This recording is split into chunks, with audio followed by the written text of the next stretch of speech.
যে কুরবানির হাটের মধ্যে যাবেন, হাটের মধ্যে গেলে দেখবেন গরুর চোখের মধ্যে পানি দেখা যায়। শুধু তাই না, আবার মাঝে মাঝে দেখবেন ওই গরুটা যেই মালিক নিয়ে দাঁড়ায় আছে, মালিকের চোখের গুড়ার মধ্যে একটু পানি পানি দেখা যায়। এটা নিয়ে ফেসবুকের মধ্যে প্রতি বছরে বছরে দেখবেন, এটা নিয়ে বিভিন্ন জায়গায় পোস্টও দেয় যে গরুটা মালিক কুরবানির গরুটা হাটের মধ্যে নিয়ে যাওয়ার পরে মালিকের দুইটা চোখের মধ্যে চোখে ডোগায় পানি দেখা যায়। এমনকি একটা গরুও দেখবেন চোখ দিয়া গড়ে গড়ে গড়ে পানি পড়ে। কেন রে? ওই মালিকের প্রতি আমার একটা মায়া আছে, আমার এই মালিক আমারে খাওয়ায়, আমার এই মালিক তার ঘরের মধ্যে আমারে রাখে। ওই মালিকের জন্য গরুয়ের চোখের পানি ফেলায়া পর্যন্ত কাঁদতে বাধ্য হয়। শুধু তাই না রে বাবা, ওই গরুটা দেখবেন যদি কুরবানি হাটের মধ্যে বেচা কিনাও না হয়, যদি বিক্রি না হয়, এরপরে গরুটা নিয়ে যখন আপনি ঘরের মধ্যে চলে যাবেন, দেখবেন আপনার ঘরটাও গরুটা ভালো করে চিনে, ওই গোয়াল ঘরের দরওয়াজাও ভালো করে চিনে আছে। অথচ আপনি তো তারে ঠিক মতো ভালোভাবে ইচ্ছা মতো খাওয়ার নাই, আপনি তারে বিক্রি করার জন্য দেওয়ানা হয়ে গেলে। একটা কুরবানির পশু যদি তার মালিকের জন্য ঘরের জন্য কান্না করে চোখের পানি ফালায়, আল্লাহ যদি কয় তোরে আমি সব দিয়ে দিলাম, তুই তোর মনিবের জন্য কি করলা? আমার তো মনে হয় আসরের ময়দানে একটা হিসাব দিয়া জান্নাতে যাওয়া যাবে না, ঠিক কিনা? এলাহিয়া লামিনাল্লাহ রব্বানি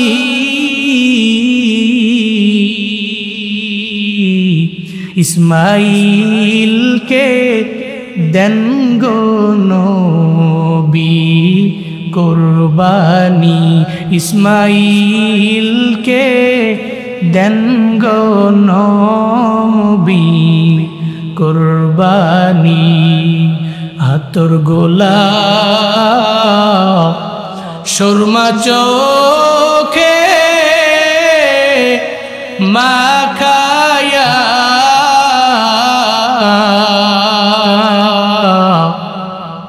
ইসমাইলকে দাও গো বিবি সাজায়া। চলো বাবা চলো ইসমাইল দাওয়াতে, শয়তানে সে ধোঁকা দিল রাস্তাতে। শয়তান বলে ও ইসমাইল শুনছনি, তোমার বাবায় তোমায় দিবে কুরবানি, তোমার বাবায় তোমায় দিবে কুরবানি। যখন দিবেন বাবা আমারে,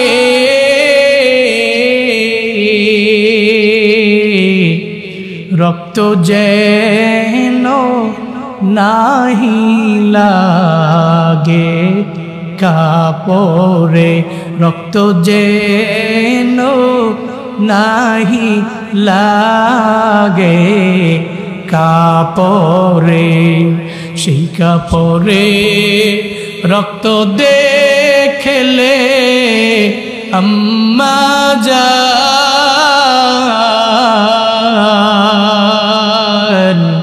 পাখির মতো উড়ে যাবে মায়ের প্রাণ, পাখির মতো উড়ে যাবে মায়ের প্রাণ। এলাহিয়া লামিনাল্লাহ রব্বানি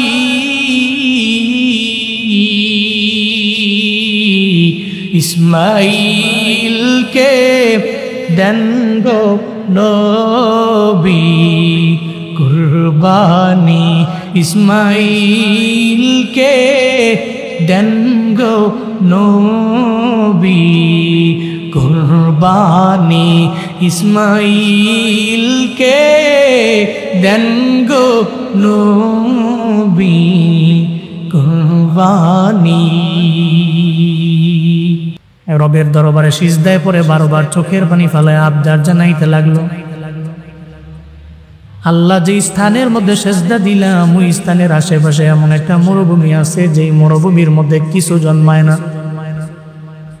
কোনো ফুলও জন্মায় না, কোনো ফলও জন্মায় না, কোনো সবজি জন্মায় না, কিছুই চাষাবাদ করা যায় না। ও আল্লাহ, এত অনুর্বর জমি, আমি জানি দোয়ার বদৌলতে তুমি উর্বর বানায়া দিতে পারো। শেখ সাদি রহমাতুল্লাহ আলাইহি গভীর রাতে রবের দরবারে সেজদা দিয়ে এই কথা বলে আর দিনের বেলা রোজা রাখে। প্রথম রাত চলে গেল, আল্লাহরে বলল, আল্লাহ এই জমিটারে উর্বর বানায় দাও। রাত চলে গেল, দিন চলে গেল, এরপরে দ্বিতীয় রাতে আবার রবের দরবারে সেজদার মধ্যে আবদার জানাইল, আল্লাহ গো মরুভূমিটারে তুমি উর্বর বানায় দাও, জাতির কল্যাণ হবে, তোমার বান্দাদের কল্যাণ হবে, মানুষের কল্যাণ হবে। দ্বিতীয় রাত চলে গেল, দ্বিতীয় দিন আবার শেখ সাদি রোজা রাখলেন। এরপরে আবার ওই রাতের বেলা আবার রবের দরবারে আবদার জানাইলো। তৃতীয় রাত আল্লাহর দরবারে আবদার জানায়, আল্লাহ গো তুমি মরুভূমিটারে উর্বর বানায় দাও। এরপরে আবার দিনের বেলা রোজা রাখলো। এভাবে 3 দিন চলে গেল, 3 রাত চলে গেল, 3 দিনে রোজা রাখলো। 3 রাতের বেলা রবের দরবারে আবদার জানাইলো, আল্লাহ এই মরুভূমিটারে তুমি উর্বর বানায় দাও, মানুষের জন্য উর্বর বানায় দাও। চতুর্থ রাতের বেলা যখন রবের দরবারে আবদার জানাইতে লাগলো, আল্লাহ কয়, শেখ সাদি রে, তোর দোয়া আমি আল্লাহ কবুল করে নিলাম। বান্দা যখন আমি আল্লাহর দরবারে একনিষ্ঠ দিল নিয়ে একবার দোয়া করে, 2 বার দোয়া করে, একই দোয়া যখন বারবার রিপিট করে আমি রবের দরবারে চাই, আমি আল্লাহ ফিরিয়ে দিতে পারি না। বান্দা চাইতে দেরি হয়, সঙ্গে সঙ্গে তার মনের আশা পূরণ করতে দেরি করি না। শেখ সাদি রহমাতুল্লাহ আলাইহি গভীর রাতে রবের দরবারে আবদার জানায়। ওদিকে আল্লাহ কয়, এই মুসা নবীর সহচর খিজির দৌড়ে শেখ সাদির স্বপ্ন যুগে গিয়ে সেজদার মাঝখানে তুমি সুন্দর করে দাঁড়ায়া যাও। হযরতে খিজির আলাইহিস সালাম যখন শেখ সাদির সামনে দাঁড়ায় গেল, হযরতে খিজিরে দেখার পরে কয়, কে আপনি? কয়, আমি খিজির আলাইহিস সালাম। কয়, কেন আসলেন? কয়, একটা সুসংবাদ নিয়ে আসলাম, যে রবের দরবারে 1 রাত না, 2 রাত না, 3 রাত পর্যন্ত আবদার জানাইলা, তুমি মনে করছো আল্লাহ তোমারে ফালায়া চইলা যাবে? জীবনেও সম্ভব না, তোমার দোয়া কবুল হয়ে গেছে। একটু পরে সেজদা থেকে মাথাটা উঠাইয়া শেখ সাদি রহমাতুল্লাহ আলাইহি দেখে ওই মরুভূমি আর মরুভূমি নাই, পুরা মরুভূমিটাই ফুলে ফলে সবজি দিয়া ভরপুর হয়ে গেছে। আউলিয়ারা কারে উকবা এখতিয়ার জাহেলারা কারে দুনিয়া এখতিয়ার, মাইলে মুমিন সুয়ে মুমিন মিশাওয়ার, মাইলে কাফির সুয়ে কাফির মিশাওয়ার। শেখ সাদি রহমাতুল্লাহ আলাইহি অবাক হয়ে গেলেন, আরে আমি সেজদা থেকে উঠাই দেখি যে পুরা মরুভূমিটাই ফুল ছিল না, কিছু ছিল না, কিচ্ছু তো হইতো না, এখন থেকে ফুল ফল সবজি সুন্দর ভরপুর হয়ে গেছে। হযরত খিজির আলাইহিস সালাম চলে গেলেন। একটু পরে যখন সকাল হয়ে গেল, ভোরবেলায় এই আশেপাশের যে অঞ্চলগুলো ছিল, এই অঞ্চলের লোকগুলো ছিল কাফের, তারা আল্লাহকে বিশ্বাস করত না। তারা আসলো, আসার পরে দেখে পুরা মরুভূমিটাতে তারা এতদিন পর্যন্ত বারবার আফসোস করলো, হায় যদি এই জমিটা আমাদের চাষাবাদের উপযুক্ত হতো, চাষাবাদ করে খেতে পারতাম, আমরা উন্নতি সাধন করতে পারতাম, কিন্তু আমরা এতবার বললাম হইল না, হঠাৎ করে আজকে রাতের বেলা কেমনে হইল? শেখ সাদি রহমাতুল্লাহ আলাইহি পাশে বসা আছে। শেখ সাদিকে জিজ্ঞেস করে, এটা মনে হয় আপনারই কারামাত, এটা মনে হয় আপনিই করছেন। শেখ সাদি কয় আমি করি নাই, আমার আল্লাহ করেছেন। আমি করি নাই তো, আমার কোনো কামালিয়াত নাই, আমার কোনো কারামাত নাই, আমার কোনো যোগ্যতা নাই, আমি এই মরুভূমিকে চাষাবাদের উপযুক্ত করতে পারি না, একমাত্র আল্লাহ পারে। আমি একটু রবের কাছে দোয়া করছি, আমার রব এই অনুর্বর জমিকে 3 রাত 4 রাতের ব্যবধানে উর্বর করে দিয়েছেন। সঙ্গে সঙ্গে কুফাররা কয় যে আল্লাহ অনুর্বর জমিকে উর্বর বানাতে পারে, তাহলে তো ওই আল্লাহকে অবিশ্বাস করে লাভ নাই। আমাদের সবাই রে পড়ায়া দাও লা ইলাহা ইল্লাল্লাহু মুহাম্মাদুর রাসূলুল্লাহ। 4 শতাধিক পরিবারের লোকেরা কালেমা পড়ে মুসলমান হয়ে গেল।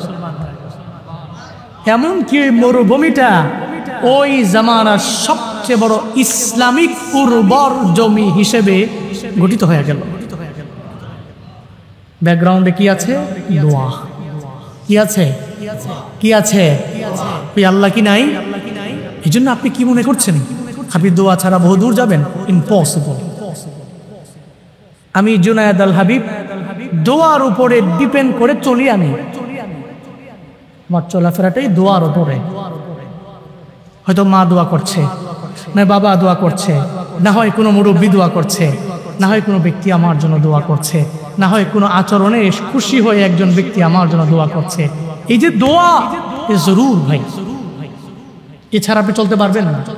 আপনি ঘর থেকে বের হচ্ছেন, আপনি কোরআনে আল্লাহ শিখায়া দিয়েছেন তুমি যানবাহনে চলার সময় পড়ো সুবহানাল্লাযী সাখখারা লানা হাদা ওয়া মা কুন্না লাহু মুকরিনিন ওয়া ইন্না ইলা রাব্বিনা লামুনকালিবুন। আপনি এটা পড়া উঠছেন গাড়িতে, আল্লাহর কসম ডেস্টিনেশন পর্যন্ত যাবেন, আপনার পাশে কে আছে? কে আছে? বিশ্বাস করেন। আপনি যদি মনে করেন আমি ক্যানভাসার, অফকোর্স আমি ক্যানভাসার, তবে এই বিষয়ে আমি ক্যানভাসার। আপনি যদি মনে করেন যে না হুজুর আমি আপনার ক্যানভাসার মনে করলাম, মনে কইরা হইলেও আপনি আমল করে দেখেন সুবহানাল্লাযী সাখখারা লানা হাদা ওয়া মা কুন্না লাহু মুকরিনিন ওয়া ইন্না ইলা রাব্বিনা লামুনকালিবুন। আল্লাহ গো, এই যানবাহন চলছে, এটা তো আমরা পরিচালনা করতে পারতাম না, তুমি করেছো। আমাদের বিন্দু মাত্র পরিমাণ এটা পরিচালনা করার কোনো যোগ্যতা নাই। এই জন্য আমরা জানি চলার পথে যদি আমরা মরণ হয়, ইন্না ইলা রাব্বিনা লামুনকালিবুন, আমরা তো অবশ্যই তোমার কাছে আজকে যাই, অথবা কালকে যাই, অথবা 1 বছর পরে যাই, অথবা 2 বছর পরে যাই, অথবা 1 যুগ পরে যাই। অফকোর্স তোমার কাছে তো আমাদের যাওয়াই লাগবে। এই যে আপনি আল্লাহকে বলে বাসে উঠলেন, প্রাইভেট কারে উঠলেন, আল্লাহর কসম আপনার ডেস্টিনেশন পর্যন্ত, আপনার গন্তব্যস্থান পর্যন্ত আপনার পাশে পাহারাদার হিসাবে আল্লাহ নিজেই থাকেন। এই জন্য এখানেও দোয়া, সব জায়গায় দোয়া। আল্লাহ দোয়াকে গুরুত্বপূর্ণ মনে করে মানুষের কাছ থেকে বদদোয়া না নিয়া দোয়া নিয়া চলার তৌফিক আমাদের সব ভাইকে দান করেন। আরো জোরে পড়েন আমিন। ভাই সব এই যে মাহফিল, এই যে মসজিদে আসলেন, সামনে আমাদের জিলহজ মাস, তাই না? এখানে আমরা এই মাসটাকে মনে রাখি স্পেশালি। আমরা কেন মনে রাখি? দেখবেন যে একটা সাধারণ মানুষ এরপরও সেই নামটা মুখস্থ করে এবং মনে রাখে। কেন মনে রাখে?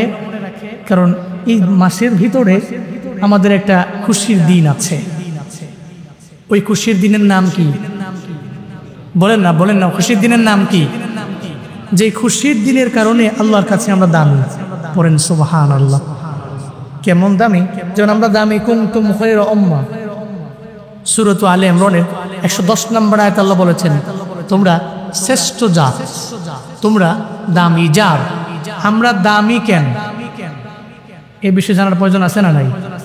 দামি কেন? এর পিছনে কারণ হলো 5টা। কয়টা? 5টা। আমরা দামি কেন? 1 নম্বরে আমরা দামি সাইয়্যিদুল আম্বিয়া আমাদের নবী। সুবহানাল্লাহ পকেটে থুন, আরো জোরে বলেন সুবহানাল্লাহ। সাইয়্যিদুল আম্বিয়া কাদের নবী? নবীদের নবী, আমগো নবী। কেমন নবী পেয়েছেন? সুবহানাল্লাহ। নবীর কারণে উম্মত দামি। এমন কি কেমন দামি? যেদিন থেকে আল্লাহ জান্নাত বানাইছেন ওদিন থেকেই জান্নাতের দরওয়াজায় একজন দারোয়ান দাঁড় করাইছে, হাই এই জান্নাতে আমার নবীর আগে, নবীর উম্মতের আগে কেউ ঢুকতে পারবে না। হাসরের ময়দানে যখন নবীজি উম্মতদেরকে বেছে বেছে বেছে নিয়ে দরওয়াজার সামনে দাঁড়াবে, বলবে কে আপনি? কানা মুহাম্মদ। সঙ্গে কারা? উম্মতদের নিয়ে আসছি। আপনার জন্যই তো জান্নাত বানানোর পর থেকে ওয়েটিং এ আছি। জান্নাতের 8টা দরওয়াজা ওপেন আছে, যেই দরওয়াজা দিয়া মন চায় সমস্ত নবী এবং নবীর উম্মতের আগেই জান্নাতে ঢুকে যান। এক নম্বরে নবীর কারণে রবের দরবারে আমরা দামি। কোন নবীর কারণে দামি? যেই নবী সব নবীদের নবী, নবীদের নেতা।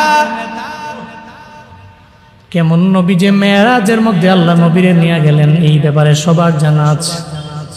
মেরাজের ঘটনা সম্পর্কে আমার বাংলাদেশের মানুষেরা যেই পরিমাণে জানে, অন্যান্য দেশের মানুষেরা এত পরিমাণে জানে না। কারণ বাংলাদেশে যেই পরিমাণে ওয়াজ মাহফিল হয় এলাকায় পাড়ায় পাড়ায়, পৃথিবীর কোন দেশে এমন ওয়াজ মাহফিল হয় না, ঠিক কিনা?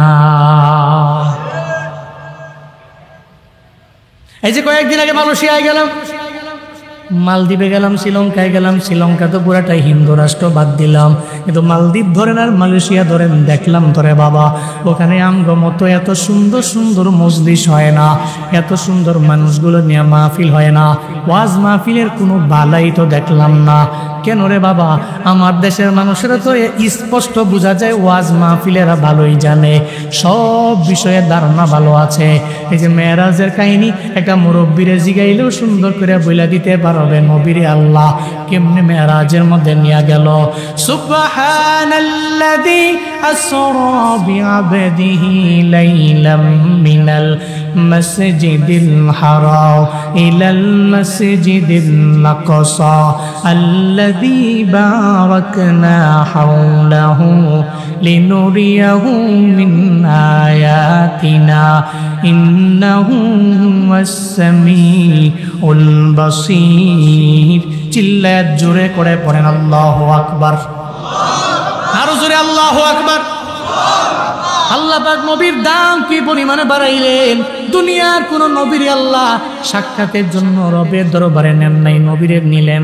কেমনে নিলেন? নেওয়ার সময় বোরাকে দুনিয়ার শেষ ডেস্টিনেশন যেই জায়গা, ওই জায়গার নাম হলো বাইতুল আকসা। ওই আকসা মসজিদের মধ্যে দুনিয়ার শেষ ঠিকানা, শেষ জায়গা, ওখানেই গন্তব্যস্থানে যাওয়ার পরে বোরাকটারে সুন্দর করে রাইখা জিবরাইল নবীরে জানায়া দেয়, পয়গম্বর ঢুকেন না একটু মসজিদের ভিতরে। এই আকসা মসজিদের মধ্যে ঢুইকাই আজকে আপনার মর্যাদা এত পরিমাণে বাড়ায় দেওয়া হবে। নবীজি ঢুকলেন, নবী গভীর রাতে তাকায়া দেখে এত গভীর রাতে মসজিদের মধ্যে কেউ কেউ নামাজে দাঁড়ায় আছে, কেউ কেউ রুকুর মধ্যে আছে, কেউ সেজদার মধ্যে আছে, আবার কেউ রবের গুণ কীর্তন করতে করতে তাসবিহ পড়তে পড়তে বসে আছে। এমন হালাতে নবী কয়, এই জিবরাইলেরা কারা? এত গভীর রাতে এই জায়গার মধ্যে এরা কেন রে? আমারে জানায়া দাও। জিবরাইল ডেকে বলে, নবী আমার, আপনি এত দামি নবী আল্লাহর, আপনি আল্লাহর এত দামি বন্ধু, যেই বন্ধুর দাম বাড়াইতে যায় আল্লাহ পাক রব্বুল আলামিন। এই দুনিয়াতে যত নবী আপনার আগে দুনিয়ার মধ্যে আল্লাহ পাঠাইলেন, সব আম্বিয়া আলাইহিমুস সালাতু ওয়াস সালামদেরকে আপনার সম্মানে আজকে আকসা মসজিদের মধ্যে আল্লাহ হাজির করে দিয়েছে। নবী গো, একটু পরে 2 রাকাত নামাজ এখানে পড়া লাগবে। সবাই তো মনে মনে ভাবলো হয়তো আদর আদম নবীর সামনে যাবে, হয়তো ইব্রাহিম নবীর সামনে যাবে। জিবরাইল কয় নবী 2 রাকাত নামাজের যে ঘোষণা চলে আসলো, এই নামাজ পড়ানোর জন্যে আদম নবী আপনার সামনে যাওয়ার সাহস নাই, ইব্রাহিম নবী আপনার সামনে যাবে না, ইসমাইল নবী সামনে যাবে না, ইউনুস নবীর সামনে যেতে পারবে না, ইউসুফ নবী সামনে যেতে পারবে না, বরং আজকে সামনে তো আপনি যাওয়া লাগবে ও পয়গম্বর আমার। কারণ আল্লাহ পাক রব্বুল আলামিন দুনিয়ার সব রাসূলদের নেতা, বড় মায়া করে আপনারে বানাইছেন গো নবী আমার।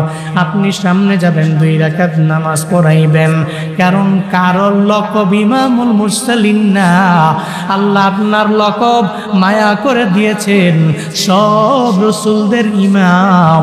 চিল্লায় পড়া যাবে কি মারহাবা। এই জন্য উম্মতে মুহাম্মদী দামি, যেই উম্মতের নবী রবির দরবারে বড় দামি, ওই নবীর উম্মতেরা রবির দরবারে কেন দামি হবে না? এই জন্য আমাদের দাম রবের দরবারে আছে। আল্লাহ কয় তোমরা শ্রেষ্ঠ জাতি, বড় দামি জাতি। 1 নম্বরে নবীর কারণে আমাদের দাম বেড়ে গেল। 2 নম্বরে কেন আমরা দামি? 2 নম্বরে দামি হওয়ার পেছনে একটা কারণ আছে, ওই কারণের নাম হলো আসমানি সব কিতাবের লিডার। পড়েন না সুবহানাল্লাহ। সব কিতাবের কি লিডার, সব কিতাবের নেতা কোরআন। এই কিতাবটা কাদের? আমাদের দিয়েছেন না আল্লাহ। এখন কাদের? আমাদের। কে দিয়েছেন? কার কালাম? নবীর কালাম। কার কথা? কোরআন কার কথা? আল্লাহর কথা। দিয়েছেন আমাদেরকে কোরআনের কারণে, এই জন্য আমরা দামি। আরে কোরআনের কারণে ছোট একটা গিলাফি যেই দামি হয়, সুবহানাল্লাহ। একটা গিলাফ পড়ে আছে, আপনার ঘরে ঢুকছেন, আপনি কি গিলাফটা দেখার পরেও আপনার পা দিয়ে দ্বিতীয়বার আবার লাগাবেন? লাগাবেন? অনিচ্ছাকৃত যদি না দেখা সত্যি লেগে যায়, আপনি ধীরে চুমু দেন। কি করলাম? করলাম কি? কেন? ওই কাপড়ের গজ 2000 টাকা, তাই ওই কাপড়ের গজ 5000 টাকা, এর লাগা চুমা খাইছেন। এই জন্য এত অল্প টাকা দামি, তাহলে চুমা খাইছেন কেন? সুবহানাল্লাহ। তাহলে একটা গিলাফ আপনি চুমু খাইছেন, তাহলে আপনি যদি কোরআনের লোকে মিশে যান গা, তাহলে আপনার দামও কে বাড়াবে? কে বাড়াবে? বিশ্বজয়ী হাফেজ সালেহ আহমদ তাকরিম, তার দাম কেন বেড়েছে? ও সুন্দর তাই বলে? কোরআনের কারণে তার দাম আল্লাহ বাড়িয়েছে। মানুষ কত পরিমাণে মহাব্বত করে, কত ভালোবাসে। ঢাকা এয়ারপোর্টের ইমিগ্রেশনে আমরা যখন যাই, চেহারাটা দেখলে কয় মাশাআল্লাহ হুজুর আসছেন, যাবেন কই? এই যে ভালোবাসলেন, দুনিয়ার সব লোকদেরকে এটা জিজ্ঞেস করে ওটা জিজ্ঞেস করে, আমগরে দেখলে ছেড়ে দেয়। কই যাবেন? সেলুট দেন, নিয়ে বসায় চাপান করায়। কেন করায়? আমার চেহারা সুন্দর তাই বলে? এই জন্য আপনি মিশে যান এর সাথে, আপনি মিশে যান, আপনার দাম, আপনার সম্মান আল্লাহ অনেক অনেক বাড়াইয়া দিবে। তাহলে 2 নম্বরে আমরা কিতাবের কারণে দামি। কিসের কারণে? কিতাবের কারণে, কোরআনের কারণে। 3 নম্বরে আমরা সাইয়্যিদুশ শুহুরের কারণে দামি। পুরা 12 মাসের মধ্যে যে রমজান মাস, এই রমজান মাস হচ্ছে 12 মাসের নেতা। রমজান মাসের কারণে আমরা দামি। 4 নম্বরে রমজানের ভিতরে যে কদর, ওই কদরের কারণে আমরা দামি। 5 নম্বরে আমরা দামি হওয়ার পেছনে কারণ হলো এই যে সামনে আসতেছে যে ঈদুল আজহা, এই ঈদুল আজহার কারণে উম্মতে মুহাম্মাদি বড় দামি। পড়েন না সুবহানাল্লাহ। কারণ আমগো পুরা বছর ঈদ কয়টা? কয়টা? এই সাইয়্যিদুল আইয়াম, সমস্ত দিনের লিডার, এই 2টা ঈদের দিন, এই 2টা ঈদের দিনের কারণে উম্মতে মুহাম্মাদির দাম আল্লাহর দরবারে বেশি। ঈদুল আজহা, এই আজহা কিসের আজহা? সাহাবায়ে কেরাম জিজ্ঞেস করলেন, মা হিয়াল আজহা ইয়া রাসূলুল্লাহ, কি এটা?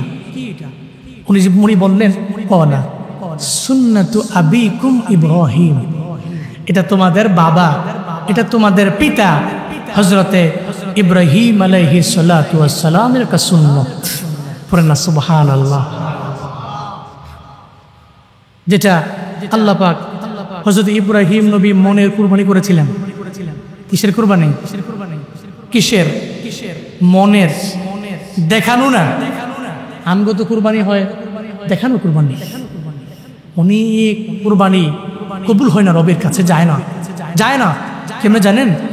7 ভাগ নিয়েছেন, এর মধ্যে 2 জনের মনে মনে চিন্তা আছে, প্রতি বছর দেই, এবার না দিলে কেমন হয়? প্রতি বছর দেই কুরবানি, এবার না দিলে কেমন হয় বিষয়টা? আচ্ছা, আরেকজনের মনে চিন্তা হলো, নতুন মায়েডারের বিয়া দিনাম, বেআই আসবে, বেআইন আসবে, তারা যদি ফোন দেয়া কয় গরু কিনছেননি, বাঘ হইছেননি, তা আমি যদি কইছে না হইছি না, তো ছোট হয়ে গেলাম, থাক ঋণ ফিন করে যে নোট দেয় আমার কি?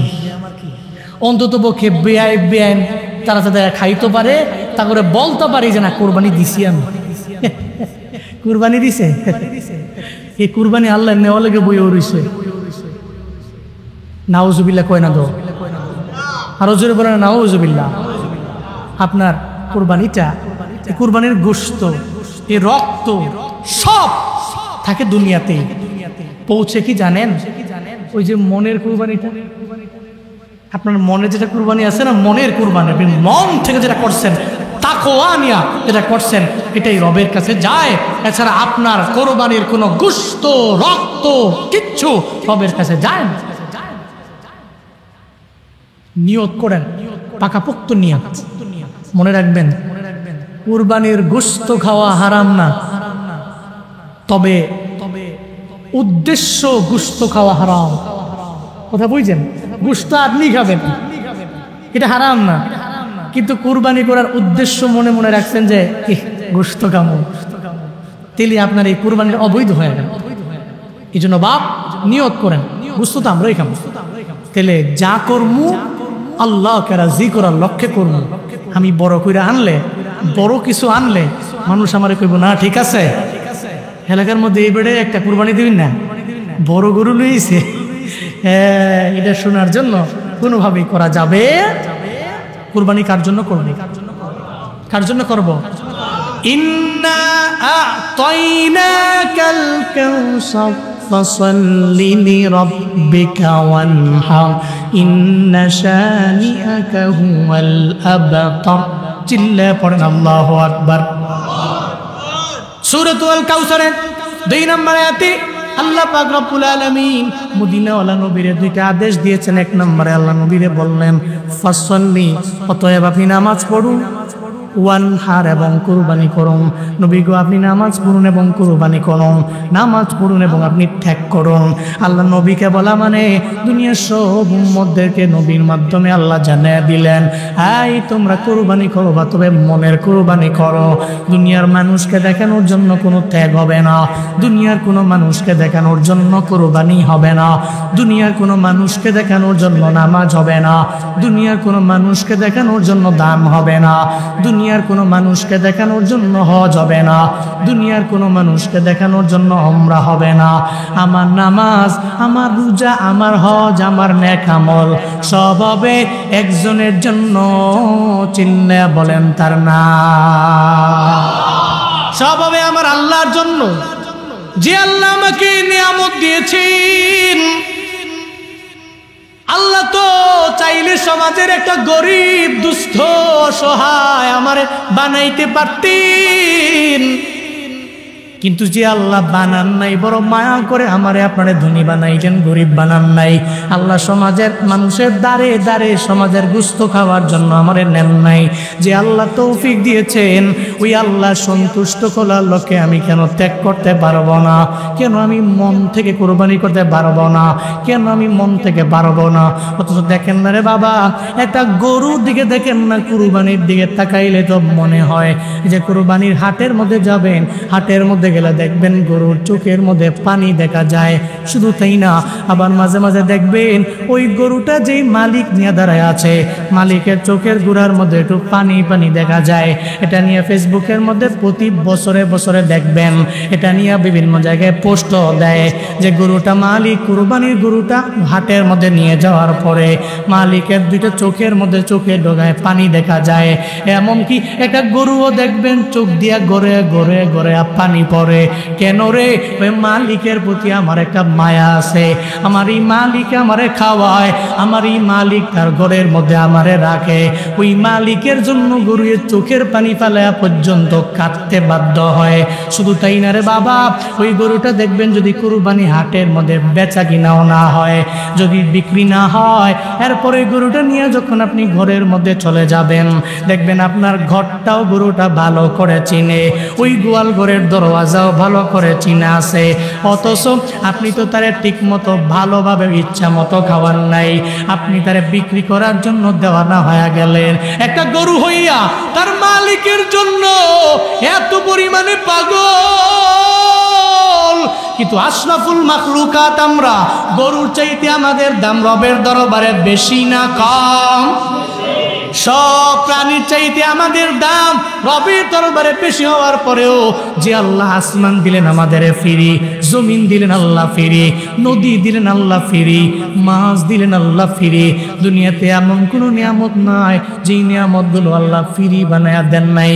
সব আল্লাহ যে দিলেন, এরপরেও তো রবের জন্য কয়েকদিন চোখের পানি ফালায় কান্না করলাম, কয়েকদিন কবরের কথা চিন্তা করে কান্না করলাম, কয়েকদিন জাহান্নামের কথা চিন্তা করে কান্না করলাম।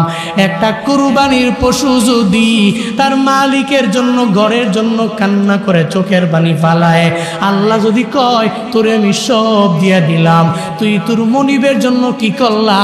আমার তো মনে হয় আসরের ময়দানে একটা হিসাব দিয়া জান্নাতে যাওয়া যাবে না, ঠিক কিনা? আল্লাহ আমারে আপনারে কি দেন নাই? সব নিয়ামতগুলো দিলেন ফিরি। এই সব নিয়ামতগুলো দিয়ে আমার আল্লাহ কি চায়? বান্দারে তুমি আল্লাহর একটু ডাকো না, একটু মন থেকে কুরবানি করো না, একটু মন থেকে 5 ওয়াক্ত নামাজে তুমি যাও না, একটু মন থেকে রোজা রাখো না, একটু মন থেকে হজ ফরজ হয়ে গেলে হজে দৌড়াও না, একটু মন থেকে তুমি একটু ভালো কাজ করো না, একটু মন থেকে দান সৎকার করো না। যেই মন থেকে করলেন হযরত ইব্রাহিম আলাইহিস সালাতু ওয়াস সালাম, একটা মনে কুরবানি উনি করলেন। সবাই জানা কথা, হযরত ইব্রাহিম নবীর বয়স যখন 120, মা হাজেরার বয়স যখন হয়ে গেল 90, আল্লাহ সন্তান দেয় না। ইব্রাহিম নবী রবের দরবারে বারবার আবদার জানাইতে লাগলো, আল্লাহ গো, একটা সন্তান কি আমার দেওয়া যায় না? আমার মরণের পরে তোমার তাওহীদের বাণীগুলো কে শোনাবে? আমাকে একটা সন্তান তুমি দাও। রবের দরবারে বারবার আবদার জানায়। ওদিকে মা হাজেরা মুস্কি মুস্কি হাসে, মনে মনে কয় আমার স্বামী কয় কি বুড়া বয়সে নাকি আল্লাহ একটা সন্তান নাম করে দিব। ইব্রাহিম নবীরে যে কয় স্বামী আমার এই বুড়া বয়সে রবের দরবারে চাইয়েন না, আমার রব মনে হয় আরাম করে দিবে না। ইব্রাহিম নবী কয় চিন্তা কইরো না, দুনিয়ার সব জায়গায় যখন শেষ, ডাক্তার দেখানো শেষ, মাদ্রাজে যাওয়া শেষ, সিঙ্গাপুর পর্যন্ত ঘুরে চলে আসলো, সব জায়গায় ডাক্তাররা যেখানে বিদায় করে দিল, বান্দা চিন্তা করতে পারে না বান্দার দুনিয়া বিলাইনে। সবাই যখন শেষ বলে, ওই জায়গায় একজনের শুরু হয় চিন্না, বলেন তার নাম। ইব্রাহিম নবী কাছে এরকম বহু আছে সমাজে, আপনি জোর করে নিয়ে আসবেন, পারবেন না তো বা এটা কার দান? এটা কার দান? যার সন্তান নাই তার কাছে যাবেন, দেখবেন ও কি বলে যে সন্তান ছাড়া আমার জীবনটা যে কেমন। কারণ সন্তান তো কামাই খাওয়ার জন্য না, সন্তানটা তো যদি আল্লাহ দেয় অন্তত পক্ষে একটু মাটি তো চাপা দিয়া বাবায় মারা যাওয়ার পরে, মায়ে মারা যাওয়ার পরে একটু মাটি চাপা তো দিতে পারবে। এই জন্যই সন্তান চায় মানুষ, আর কিছু জন্য না। একটি পুত্র দে রে আল্লাহ, একটি পুত্র দে, কামাই খাইবার আশা নাই রে, আমায় মাটি দিব কে, কামাই খাইবার সাদ নাই রে, আমায় মাটি দিব কে। ইব্রাহিম নবী রবের দরবারে চোখের পানি ফেলায় ফেলায় কাঁদতে লাগলো, রব্বি হাবলি মিনাস সালিহিন, আল্লাহ গো একটা সন্তান আমার চাই, আমার লাগবে, তবে নেক সন্তান তুমি আমার দাও। আল্লাহ কয় নবী ইব্রাহিম বারবার আমি রবের দরবারে আবদার জানাই, যাও কবুল করে নিলাম। ফাবাশশারনাহু বিগুলামিন হালিম, 120 বছর বয়সে ধরো তোমার সুসংবাদ দিলাম, একটা সন্তান, যে সন্তানটা গুলামুন হালিম, একটা ধৈর্যশীল সন্তানের সুসংবাদ আমি আল্লাহ হযরত ইব্রাহিম নবীকে দিলাম। বলেন না সুবহানাল্লাহ। তাহলে আল্লাহ দিতে পারে কি পারে না? এই আল্লাহ কি নাই নাকি? আল্লাহ কি নাই? আল্লাহ দিবে। আপনি আল্লাহর উপরে তাওয়াক্কুল করে চলেন। হযরত ইসমাঈল নবী আসলেন, তাফসীরে আসছে কেউ বলেন বয়স 9, কেউ বলেন 12, কেউ বলেন 13। যখন ইসমাঈল নবীর বয়স হলো, আল্লাহ হযরত ইব্রাহিম নবীকে স্বপ্ন যুগে দেখালেন, এই পৃথিবীতে তোমার সবচেয়ে প্রিয় যে জিনিসটা, এটা তুমি কুরবানি করো, আল্লাহকে ওয়াস্তে আল্লাহর রাস্তায় কুরবানি করে দাও। ইব্রাহিম নবীর বুঝতে যাওয়ার বাকি নাই, এ আল্লাহর আমার কাছে আসমানের নিচে জমিনের উপরে সবচেয়ে প্রিয় জিনিসটা কে? বলেন না কে? হযরত ইসমাঈল আলাইহিস সালাম, এটা ওনার কাছে প্রিয়। যখন আল্লাহ বলেন, কারণ আল্লাহর তো আদেশ মানা লাগবে কি লাগবে না? কারণ আল্লাহর আদেশ মানতে যায় এই পৃথিবীর সবচেয়ে কাছের পোলাটা, এটা ছাড়া পৃথিবীতে কেউ নাই, যার জন্য কাঁদতে কাঁদতে অস্থির পেরেশান, আল্লাহ কয়ে তারে কুরবানি দেওয়া হবে না। কিন্তু আল্লাহর কথা অমান্য করা যাবে? সঙ্গে সঙ্গে ইসমাঈল নবীরে ডাকলেন, ইব্রাহিম নবী বলতে লাগলেন, ইন্নী আরা ফিল মানামি আন্নী আযবাহুকা ফানজুর মাযা তারা। আল্লাহ পাক নবীকে বয়ান করলেন, হযরত ইব্রাহিম নবী ইসমাঈল নবীকে ডেকে আনলেন। ছোট্ট একটা মানুষ, 120 বছর বয়সে আল্লাহ যাকে সন্তান দিয়েছেন ইব্রাহিম নবী, বাবা হয়ে সন্তানটাকে কাছে ডেকে বলতে লাগলেন, এই পুত্র সন্তান আমার ইসমাঈল, ইন্নী আরা ফিল মানাম, আমি স্বপ্ন যুগে দেখলাম, আন্নী আযবাহুকা, আমি তোমাকে জবে করতেছি, ফানজুর মাযা তারা, এই ব্যাপারে তোমার কোনো কমেন্ট আছে কিনা? What's your comment about this topic? তুমি আমারে জানাও না এই ব্যাপারে তোমার কোনো মন্তব্য আছে কিনা, এই ব্যাপারে তুমি আমারে বলো না। একটা বাবা হয়ে সন্তানের বলে, সন্তান রে আমি তোমারে জবে করব, এই বিষয়ে তোমার মন্তব্য কি? আমি তোমাকে ত্যাগ করে দিব, কুরবানি করে দিব। আল্লাহ বলেছেন, আমি স্বপ্ন যুগে দেখেছি, আর নবীদের স্বপ্ন তো উলট পালট হয় না, কারণ নবীদের স্বপ্ন শয়তান দেখাতে পারে না, নবীদের স্বপ্ন একজন দেখায়, চিল্লে বলেন তার নাম। নবীদের স্বপ্ন ওহী হয়ে যায়, কে দেখায়? কিন্তু আমাদের স্বপ্নের কোনো আগাও নাই, গোড়াও নাই, মাথাও নাই। দেখবেন ঘুম থেকে জায়গা মনে হয় স্বপ্ন এটা দেখলাম, কেউ যদি কয় পুরাটা ক, দেখবেন সামনে দিয়া কইলে মাঝখান দিয়া নাই, আবার মাঝখান দিয়া কইলে পিছনে নাই, মাঝখান দিয়া কইলে আবার সামনে বইলা গেছে গা। একদিন পরে আর এই স্বপ্নেরই কোনো আগা মাথা নাই, খুঁজেই পাওয়া যায় না, মনেও থাকে না। এই জন্য আমগর স্বপ্ন দেখায় শয়তানে, কিন্তু নবীদের স্বপ্ন দেখায় আমার আল্লাহ। আমগর স্বপ্ন ওহি না, নবীদের স্বপ্ন ওহি হয়ে যায়।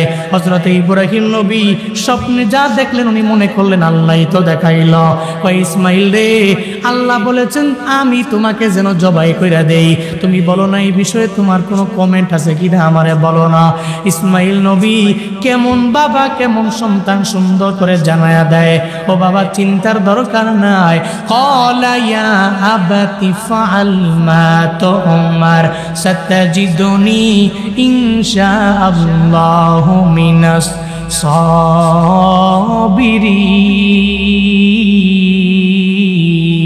সাবিরিন। সঙ্গে সঙ্গে জানায়া দেন ইয়া আবাতি ফাআল, হে বাবা ইফআল, আপনি করুন না, মা তুমার, যে বিষয়ে আপনি আদিষ্ট হয়েছেন, আল্লাহর পক্ষ থেকে আপনাকে আদেশ করা হয়েছে, দেরি করেন কেন? ইফআল, আমরা হাজার মারুফের সিগা ইফআল, আপনি করেন। মা তুমার, আপনাকে যা আদেশ করা হয়েছে আপনি করেন। সাতাজিদুনি, অচিরেই আপনি আমাকে পাবেন, ইনশাআল্লাহ, যদি আল্লাহ চায় অচিরেই আপনি আমাকে পাবেন। মিনাস সাবিরিন, সাবিরিনদের অন্তর্ভুক্ত আপনি পাবেন। শুধু তাই না, তাফসিরে আসছে যদি ইসমাইল নবী ইব্রাহিম নবী এটাও জানিয়ে দিলেন, বাবা এমন সাবির আমারে পাবেন, এমন ধৈর্যশীল আমারে পাবেন রে বাবা, কারণ আপনি তো নিজের পক্ষ থেকে আমারে জবাই করেন নাই। আল্লাহ বলছেন, আল্লাহকে রাজি করার জন্য আপনি এটা করলেন। আমাকে জবাই করার সময় আপনার চিন্তা করা লাগবে না, একটু দুশ্চিন্তায় থাকা লাগবে না, একটু টেনশন করা লাগবে না, বিন্দু মাত্র পরিমাণ আমারে নিয়ে ভাবাও লাগবে না। বাবা রে, আমার দুইটা চোখের দিকে তাকাইলে আপনার বড় মায়া লেগে যেতে পারে। 120 বছর বয়সে আল্লাহ পাক আপনার ঘরের মধ্যে আমারে পাঠাইছেন, মাত্র 10 বছরের মধ্যে একটা মায়া জমা গেছে। আমার চোখের দিকে তাকাইলে মনে হতে পারে আপনার চোখ, আমার চোখের দিকে তাকাইলে আপনার একটু মায়া লাগতে পারে। আমার চোখের মধ্যে বাঁধবেন যাতে করে আমারে সুন্দর করে না দেখতে পান আমারে। আমার চোখগুলো যাতে আপনার চোখ বরাবর না যায়, যাতে আপনি জবাই করতে যাইয়া বিন্দু মাত্র পরিমাণ পিছবা না হয়ে যান। শুধু তাই না রে বাবা, আমি জবাই করার সময় হয়তো আমার হাতগুলো নড়াচড়া করতে পারে, আমার পা গুলা নড়াচড়া করতে পারে, আমার দুইটা হাত শক্ত কইরা বাইধা, আমার দুইটা পা শক্ত কইরা বাইধা, এরপরে আপনি জবাই করার জন্য আমার গোলার মধ্যে ছুরি চালাইবেন। কেমন কথা যে সন্তান বলে রে, আল্লাহ কি সন্তানের জীবনে জবাই করব রে বাবা? জবাই তো আল্লাহ কয়ের উদ্দেশ্য না, আল্লাহর তো উদ্দেশ্য হলো ইব্রাহিম নবীরে পরীক্ষা করা। আল্লাহ হযরত ইব্রাহিম নবীরে পরীক্ষা করার জন্য ইসমাইল নবীরে জবাই করার জন্য আল্লাহ স্বপ্ন যুগের মধ্যে দেখাইলেন। জবাই করা মূলত উদ্দেশ্য না, কিন্তু ইসমাইল নবী জানাইয়া দিল, বাবারে চিন্তার দরকার নাই, টেনশন করার প্রয়োজন নাই, চিন্তা করবেন না, বরং আপনি ধৈর্যশীল আমারে পেয়ে যাবেন। এবার দুইজন বাবা, মানে বাবার ছেলে মিল্লা, দুইজনে মিল্লা যখন সম্মতি হয়ে গেল কুরবানি করার জন্য ঘর থেকে সাজায় গুছাই ইসমাইল নবীর নিয়ে চলে যাবে। আল্লাহ সূরা আস-সাফফাতের মধ্যে নবীর কাছে সেটা বয়ান করে সুন্দর করে আল্লাহ জানায়া দিয়েছে। আল্লাহ পাক বলেন, ফালাম্মা আসলামা ওয়া তাল্লাহু লিল জাবিন। আল্লাহ পাক জানায়া দিলেন, নবী আমার যখন নাসলামা, আল্লাহ তাসনিয়া শিখে আনলেন, তারা দুইজনই আনুগত্য করলো আল্লাহর, তারা দুইজনই আত্মসমর্পণ করো আল্লাহর। শুধু বাবা করেছে, সন্তান করে নাই এমন না রে বাবা, সন্তান করেছে বাবা করেন নাই, সন্তানও করলেন বাবাও করলেন, আনুগত্য স্বীকার করলেন। একজনের চিল্লায়া বলেন তার না, বাবা কয় আত্মসমর্পণ করলাম আল্লাহর কাছে, পোলায় কয় আত্মসমর্পণ করলাম আল্লাহর কাছে। দুই বাবা পোলার কথা আল্লাহ নবীরে বয়ান করে শোনা দিয়েছে। কিয়ামত পর্যন্ত শুনতে থাক একটা বাবা এবং ছেলের গল্প, তোরা শুনতে থাক যেই বাবাও আল্লাহর কাছে মাথা নত করে আনুগত্য করেছে, সন্তানও করেছে।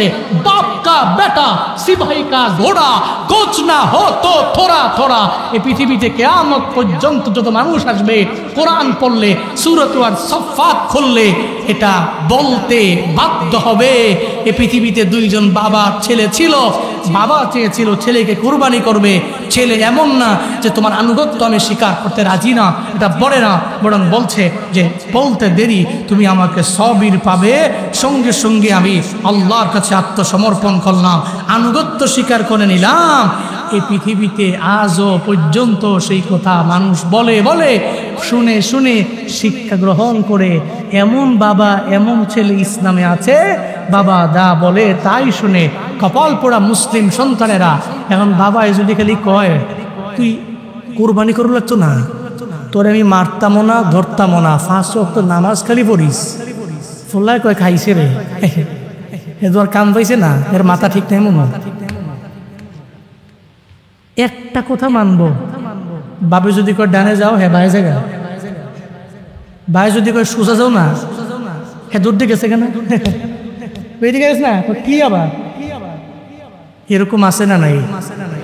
আছে না নাই? ঘরের মধ্যে 5 পোলা 4 পোলা নামাজ পড়ে, আরেক পোলা আরি সুবহানাল্লাহ 4টার কান কাটে, এরকম পোলাপান আছে না নাই?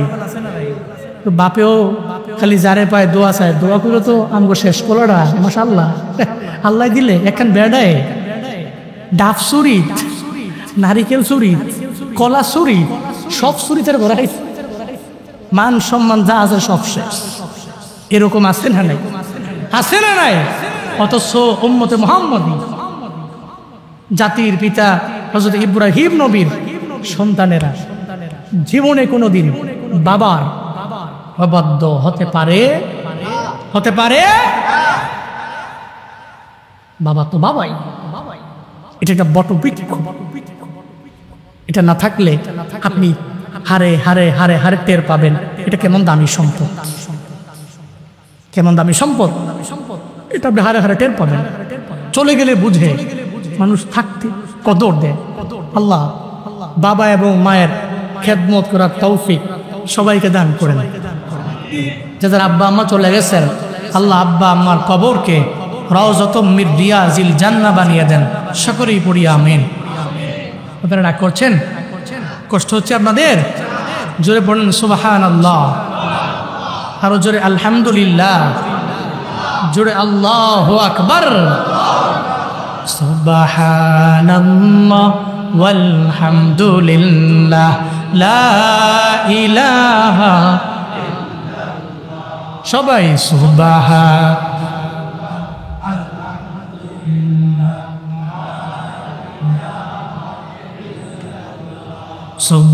সুবহানাল্লাহ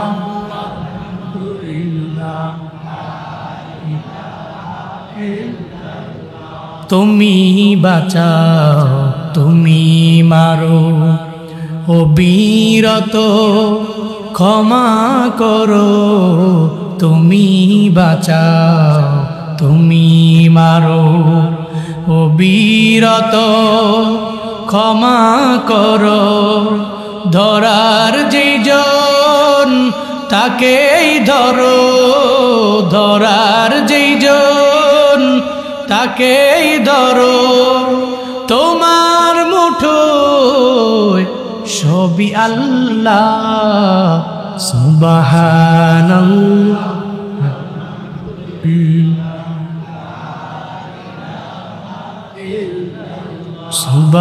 সুবহানাল্লাহ ওয়ালহামদুলিল্লাহ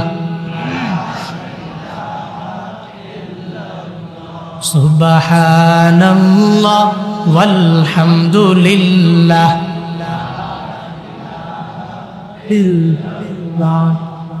সঙ্গে সঙ্গে হযরত ইব্রাহিম নবী আর ইসমাইল নবী দুইজনই আমার আল্লাহর দরবারে আনুগত্য প্রকাশ করে নিল।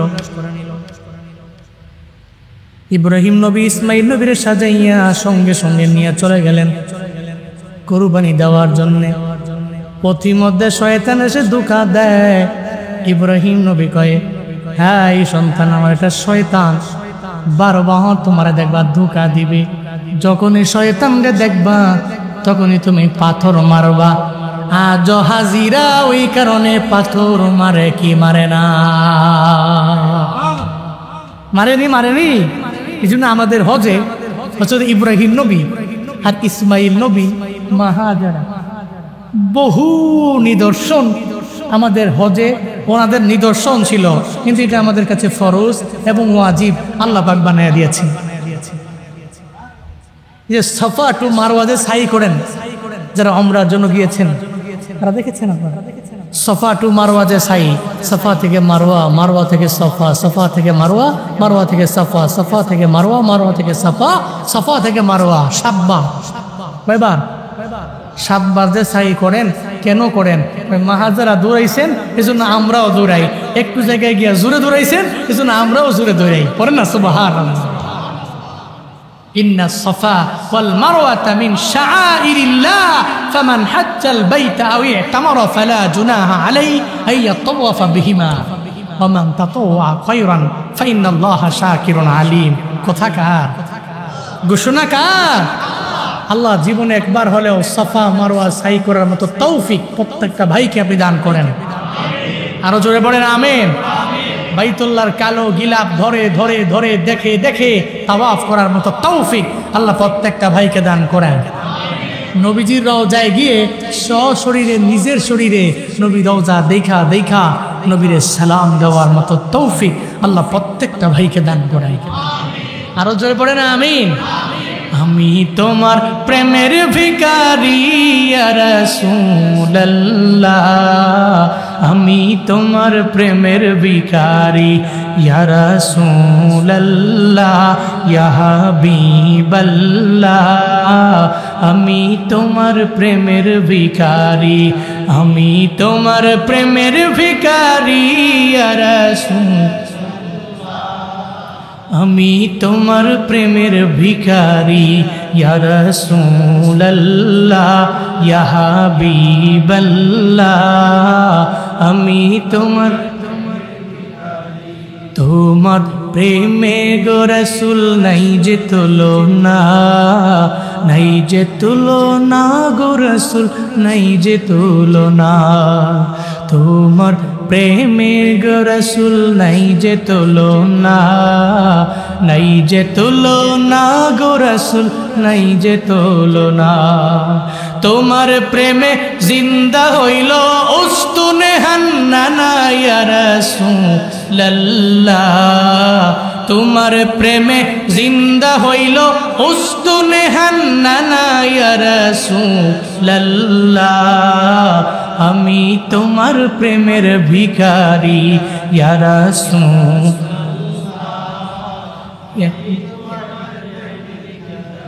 আমি তোমার প্রেমের ভিখারি ইয়া রাসূলুল্লাহ, আমি তোমার প্রেমের ভিখারি ইয়া রাসূলুল্লাহ, ইয়া হাবিবাল্লাহ,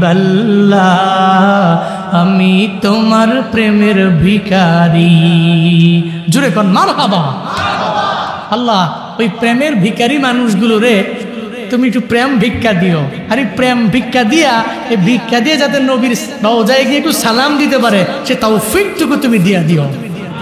জোরে পড়ে না আমিন। আপনি হয়তো মনে করতে পারেন টাকা আছে বহুত জমগানে, টাকা থাকলেই যেতে পারে না মানুষ, টাকা থাকলেই যেতে পারে না। বহু মানুষ আছে নিয়ত করেছে আগামী বছর যাব, নিয়ত কইরা অর্ধেক বছরের মাথায় গিয়া মরে গেছে, নসিবে হয় নাই। বাড়ি আছে, গাড়ি আছে, টাকা আছে, সব আছে, মক্কা মদিনা কপালে জুটে নাই, এমন আছে না নাই? বলেন না ভাই, আছে না নাই? আছে, বহু আছে। এই জন্য আল্লাহর কাছে বারবার বলেন, আল্লাহ অন্তত পক্ষে এই পাক পবিত্র জায়গায় জীবনে একবার গিয়া যেই জিনিসগুলোর সাথে নবী রাসূলদের স্মৃতি বিজড়িত আছে এই এলাকাগুলো অন্তত পক্ষে দেখা আমার চক্ষুটাকে শীতল কইরা জিন্দেগীর গুনাহগুলোকে মাফ কইরা হাজরে আসওয়াদ পাথরে ধইরা একটা চুমু দিয়া জিন্দেগীর গুনাহ মাফ লইয়া এরপরে তুমি কবরে নিও। আল্লাহর কাছে সেই দোয়া করতে পারবেন তো ইনশাআল্লাহ? আল্লাহ সবাইকে নেক আমি সেই দোয়া করি, পড়ে না আমিন। হযরত ইব্রাহিম নবী ইসমাইল নবীকে শিখায়া দিলেন, শয়তান যদি ডিস্টার্ব করে পাথর মারো। ইসমাইল নবীকে নিয়ে গেলেন, শোয়া দিলেন, চোখ বাঁধলেন, তরবারি চালাবেন, ছুরি দিয়া ওনার দেহ থেকে কেলাটাকে আলাদা করে দিবেন। এমন সময় আল্লাহ কয়, দেখ শুনি আমার নবীর স্বপ্নে যা কইছি উনি এটা বাস্তবে করতেছে। কদ সাদ্দাকতার রুইয়া, আপনি স্বপ্নকে বাস্তবায়ন করেছেন তো। ইন্না কাযালিকা নাজজিল মুহসিনিন, নিশ্চয়ই অনুরূপ ভাবে মুহসিন যারা, সব যারা আমার কাছের বান্দাগুলো যারা, আমি এদের এভাবেই বিশাল পরীক্ষা দিয়া প্রতিদান দেই। মনে রাখবেন, ইব্রাহিম নবীকে আল্লাহ যে পরীক্ষা করেছেন, আল্লাহ এই আয়াত দ্বারা বুঝিয়ে দিয়েছেন, কাযালিক, অনুরূপ ভাবে আমি করব, আমি করি। ইন ফিউচারেও কিয়ামত পর্যন্ত আমার সৎ বান্দাগুলোর এমন বড় বড় পরীক্ষার মধ্যে আমি ফালাবো। এই জন্য মুমিনের জীবনে দেখবেন পরীক্ষার অভাব নাই। মাঝে মাঝে কিছু ব্যক্তি দেখবেন অসুখ সারে না, পরিবারের মধ্যে অবস্থা খারাপ, চারিদিকে ঋণগ্রস্ত। এগুলো কেন হয় জানেন? আল্লাহ আপনারা যে ভালোবাসে এই কারণে হয়। আল্লাহ যদি আপনারা ভালো না বাসে, আল্লাহ আপনারা অসুস্থতা দিবে না, আল্লাহ আপনারা রোগ দিবে না, আল্লাহ আপনারা বালায় ফেলবে না, আল্লাহ আপনারা মুসিবতে ফেলবে না। আল্লাহ যদি আপনারা ভালোবাসে তাহলে আপনারা বালায় ফেলবে, আপনারা মুসিবতে ফেলবে, আপনারা ঋণগ্রস্ত করবে, বিশাল এক ঝামেলার মধ্যে আল্লাহ ফালায়া আপনারা পরীক্ষা করবে। কারণ আর দুনিয়া সিজিনুল মুমিন ওয়া জান্নাতুল কাফির, দুনিয়াটা মুমিনের জন্য জেল আর কাফেরদের জন্য বালাখানা। পড়েন সুবহানাল্লাহ। তাহলে আমরা মুমিন, যদি আমরা বিপদে পড়ি টেনশন নাই, বিপদে পড়লে মুমিনের চিন্তা নাই।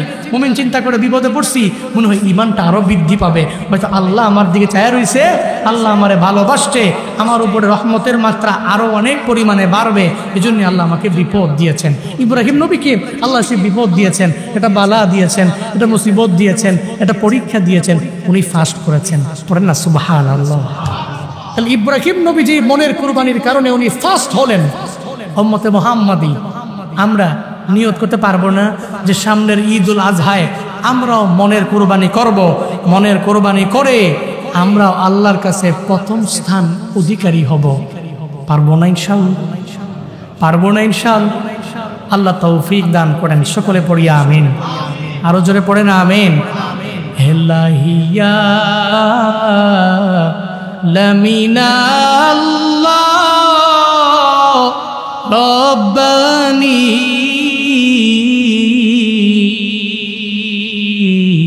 ইসমাইলকে দেন গো নবী কুরবানি, ইসমাইলকে দেন গো নবী কুরবানি।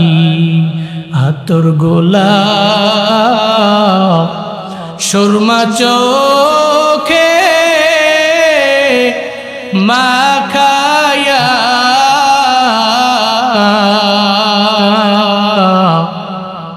ইসমাইলকে দাও গো বিবি সাজায়া। চলো বাবা চলো ইসমাইল দাওয়াতে,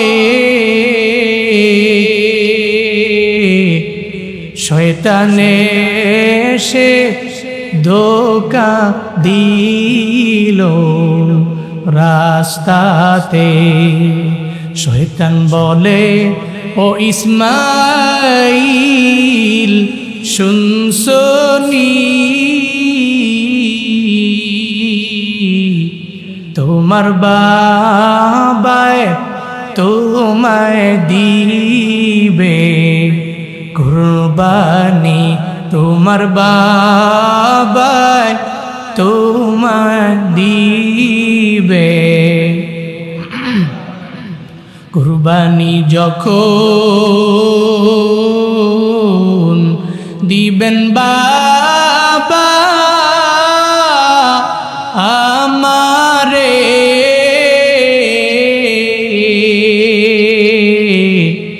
রক্ত যেন নাহি লাগে কাপড়ে, রক্ত যেন নাহি লাগে কাপড়ে, সেই কাপড়ে রক্ত দেখলে আম্মা জান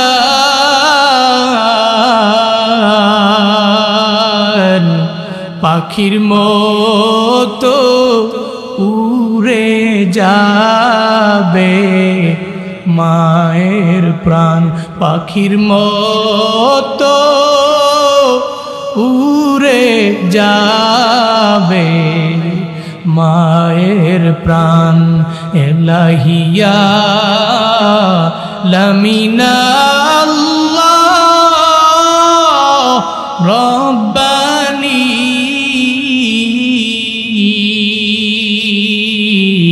ইসমাইলকে দেন গো নবী কুরবানি, ইসমাইলকে দেন গো নবী কুরবানি, ইসমাইলকে দেন গো নবী কুরবানি। জোরে পড়েন মারহাবা, আরো জোরে মাশাআল্লাহ।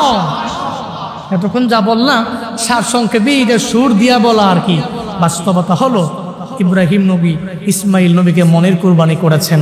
আল্লাহ পাকের পরে ওয়াফাদাইনাহু বিযিবিহিন আযীম, আল্লাহ ইসমাইল নবীরে যখন ছুরি চালাবে এমন অবস্থায় আল্লাহর সঙ্গে সঙ্গে ওনার মাথাটা সরায়া দিয়া জান্নাত থেকে আল্লাহ যে দুম্বাটা লালন পালন করছেন ওই দুম্বাটারে পাঠায় দিছে। আমি তো ইব্রাহিম নবীর পরীক্ষায় না করছি, ইসমাইল নবীর গর্দান তো আর যাবে না। উনি আল্লাহু আকবার বলে ছুরি চালালেন, সঙ্গে সঙ্গে রক্ত বের হলো। উনি শিউর হয়ে গেলেন যে আমার ইসমাইল হয়তো জবে হয়ে গেছে। একটু পরে তাকায় দেখে ইসমাইল নবী জবে হয় নাই, জবে হয়েছে একটা দুম্বা। কুদরত কার? জোরে বলে না কুদরত কার?